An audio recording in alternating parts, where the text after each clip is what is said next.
Could you describe the events that led to your identification of these compliance violations? The question hangs in the air of the packed hearing room. Cameras flash. I can feel the weight of the nation watching through television screens. Across the room, Dr. Richard Harlow, once my superior, now a defendant, stares at me with undisguised hatred. 6 months ago, I was being publicly fired in front of my colleagues. Today, I'm testifying before Congress about one of the biggest scientific fraud cases in recent medical history. My name is Ellen Morgan. I'm 57 years old, and this is how I lost everything, and then found something more valuable. 3 days after the firing, the evidence is spread across my kitchen table like the pieces of a disturbing puzzle.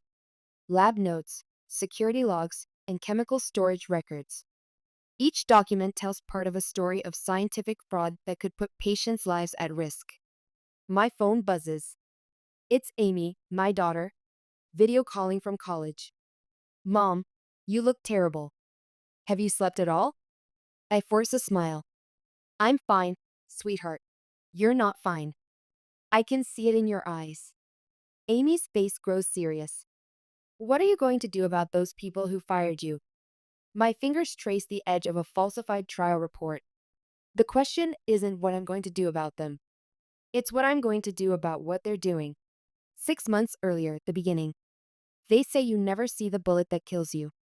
In my case, it was a quarterly staff meeting on a Tuesday morning. This is utterly unacceptable, Ellen. Your negligence has cost us millions. Dr. Richard Harlow's voice boomed through the conference room, bouncing off the sterile white walls. 24 pairs of eyes bored into me. Colleagues I'd worked alongside for years suddenly found the table fascinating.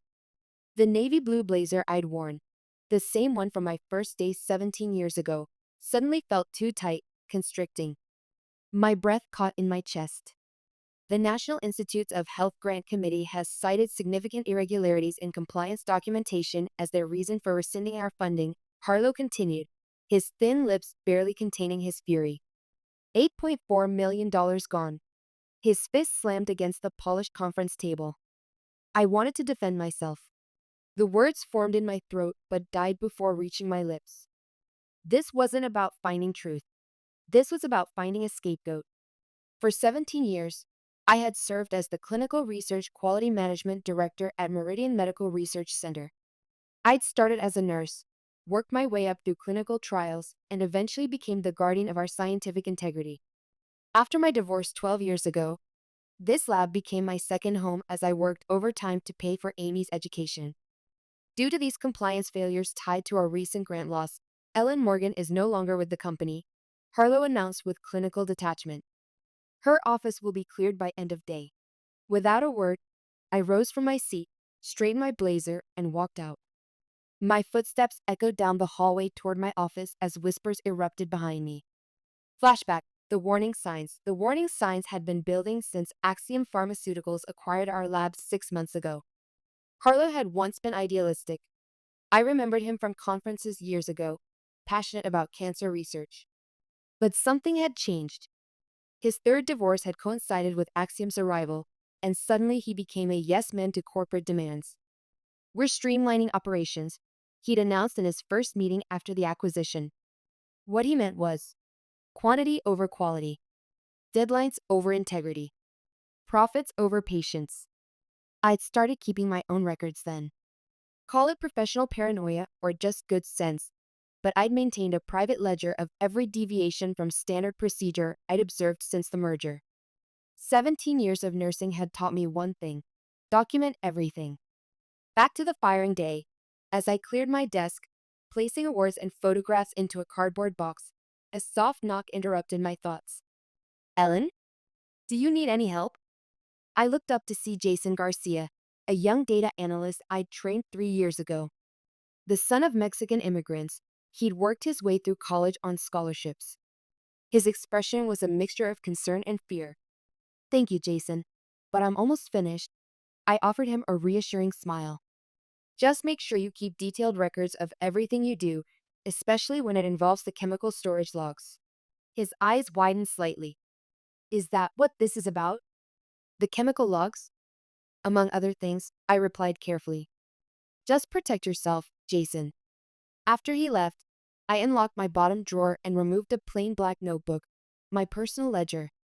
Inside were dates, times, and observations that contradicted the official records, particularly those concerning Dr. Sarah Patterson's accelerated arthritis treatment trials.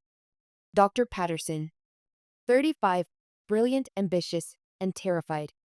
I'd seen the photos on her desk. Twin toddlers, no wedding ring. I understood her fear all too well. The terror of being a single mother, of failing your children. I slipped the notebook into my bag and took one last look around the office. At the door, I turned out the light and whispered a quiet goodbye to the place that had defined so much of who I was, or rather, who I had been. At home, the revelation. That evening, I spread my evidence across the kitchen table. A timeline emerged, showing precisely when the integrity of our research began to falter. It started 3 months ago when Dr. Patterson initiated a new trial protocol for an experimental arthritis treatment. According to standard procedure, certain chemicals required specialized containment and could only be used in specific quantities over controlled time periods. But the official log showed impossibly short intervals between usage, a clear violation of safety protocols. My hands trembled as anger and betrayal washed over me. My mother had been a nurse too, working the night shift for 30 years to give me opportunities she never had. Ellen, she told me once, in medicine, there's no room for shortcuts. Every step you skip might be the one that saves a life. My phone buzzed with a text message from Jason. Everyone's in shock. They're already interviewing replacements for you. Patterson seems nervous. Good, I thought. She should be nervous. I opened my laptop. With methodical precision, I began organizing the evidence. First, a detailed letter to the Institutional Ethics Board outlining the falsified data and naming those responsible. Then, a comprehensive report for the Occupational Safety and Health Administration. By midnight, both documents were complete. I walked to the window, looking out at the quiet Toledo street. Tomorrow would change everything. Flashback, early career. I began at Meridian when it was still a small, independent research facility. Dr. Margaret Sullivan, our founder, was a pioneer in cancer research. She'd broken glass ceilings in the 1970s when women scientists were rare. Patience produces precision, she would say, adjusting her spectacles as she reviewed our findings. Never rush good science. When I was going through my divorce, she'd been my rock. Ellen, she told me, you're not just tracking protocols. You're protecting patients. Never forget that. When Dr. Sullivan retired 5 years ago, things began to change. Then came the acquisition by Axiom Pharmaceuticals. The morning after, morning light filtered through my kitchen blinds as I sipped coffee and reviewed my documents one last time. Each allegation was backed by evidence. Each claim could be independently verified. I thought of Amy, working her way through college, dreaming of becoming a doctor. What example would I set if I walked away from this? I sent both emails within minutes of each other, first to the ethics board, then to OSHA. The weight that lifted from my shoulders was immediate and profound. My phone rang almost immediately. The caller ID showed Meridian. I let it go to voicemail. Then another call, Harlow's personal number. I silenced that too. I dressed carefully, sliding my arms into the sleeves of my blazer with deliberate movements. In my bag, I placed a sealed envelope containing printed copies of everything I had sent electronically. Then I drove to the laboratory one last time. Confrontation. The receptionist looked startled when I walked in. Ms. Morgan? I thought. We were told. I'm just dropping something off, Diane, I said with a calm smile, handing her the sealed envelope. Please ensure this reaches the board of directors. As I turned to leave, I saw Dr. Patterson hurrying down the hallway toward me, her face tight with concern. Ellen, wait, she called out. I paused, allowing her to catch up.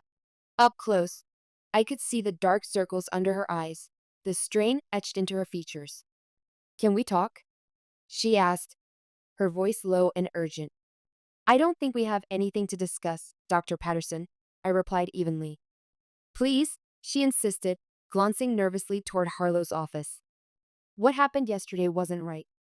I tried to speak up, but you chose to remain silent, I finished for her. Just as you chose to falsify those chemical storage logs.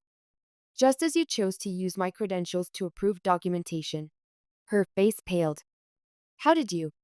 17 years, Dr. Patterson. 17 years of watching people come and go. 17 years of knowing every system, every protocol, every audit trail in this laboratory. I kept my voice level. Did you really think I wouldn't notice? It was Harlow, she whispered, her eyes darting around. He said we needed those results fast-tracked for the quarterly report to Axiom.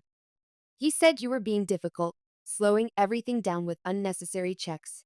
I thought of her twins, the photos on her desk. I'd been there, the impossible choices a single mother faces. But some lines can't be crossed. We all have choices, Sarah, I said softly, using her first name. You chose your twins.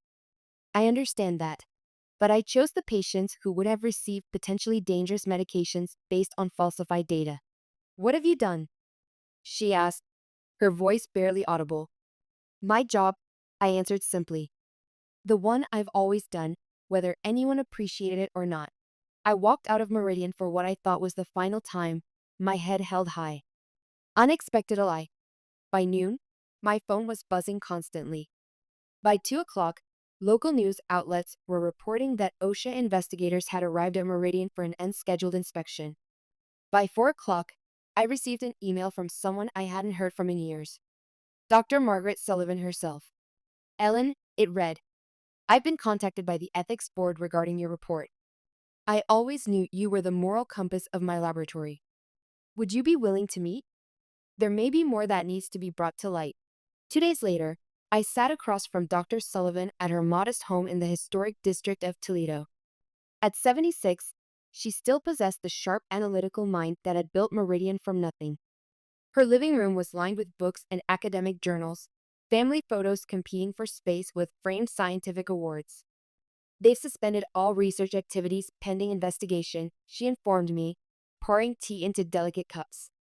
OSHA found exactly what you said they would. As we talked, I revealed what I had discovered about the NIH grant rejection. It wasn't my compliance issues that had caused the rejection. It was the statistically impossible data in Patterson's trials that had raised red flags with reviewers. Harlow knew this, I explained. He needed a scapegoat, and I was the perfect target.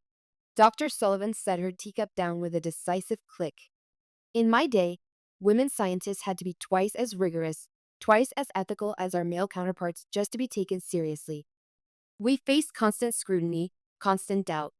She reached across the table and took my hand. What you've done, standing up for scientific integrity at great personal cost, is the very essence of what Meridian was founded upon. Her words touched me more than I expected. For the first time since this ordeal began, I felt tears threatening. Thank you, I managed. That means a great deal coming from you. New beginnings. A week later, I received a call from Dr. Catherine Matthews at the University of Chicago. Dr. Sullivan suggested I contact you. We're looking for someone to oversee research ethics and compliance training. Would you be interested? The interview went remarkably well. I left with a formal job offer, Director of Research Integrity and Compliance Training. Meanwhile, the situation at Meridian continued to unravel. OSHA issued citations for 27 violations. Dr. Patterson broke under questioning, providing investigators with emails that implicated Harlow and extended the trail of deception up to Axiom's executives. Soon after, William Thornton, Meridian's board chairman, called offering reinstatement and compensation. I declined but agreed to consult during their transition. The most powerful form of redemption, I told Amy that night on the phone, isn't about getting even. It's about helping rebuild what was broken, but on better foundations. Back to the congressional hearing, and in your professional opinion, asked the committee member, bringing me back to the present. How prevalent are these practices in the industry? More common than we like to admit, I answer honestly. The pressure to secure funding and produce marketable results can override scientific integrity. That's why we need stronger whistleblower protections and more rigorous oversight. As I step down from the witness stand, Dr. Sullivan is waiting. She squeezes my hand and whispers, "You've done more than expose one lab's wrongdoing. You've sparked a national conversation about scientific ethics. Epilogue. 1 year later, I stand at a podium in the University of Chicago's largest lecture hall, addressing a packed audience. The topic: ethical guardianship, maintaining integrity in scientific research. In the front row sits Amy, now in her final year of pre-med studies. Pride wells up in my chest. The pressures you will face in your careers are real, I tell the audience. Funding constraints, publication demands, corporate interests. But the moment you compromise scientific integrity is the moment you stop being a scientist and become something else entirely. After the lecture, Jason approaches. Professor Morgan. He greets me with a broad smile. How are things at Meridian? I ask. Completely different, he replies. We're smaller now, but the work feels honest again. And I've been accepted to the research program here. I was hoping you might serve as my advisor. I smile, remembering the young man who stood by me when others turned away. I'd be honored, Jason. That evening, back in my apartment, I hang up the navy blue blazer, the same one I wore on my first day at Meridian, the day I was fired, and the day I testified before Congress. Now it represents not what I lost, but what I found: the courage to stand for truth, regardless of the cost. At 57, I had discovered that it's never too late to start again. Sometimes the end of one story is just the beginning of a better one.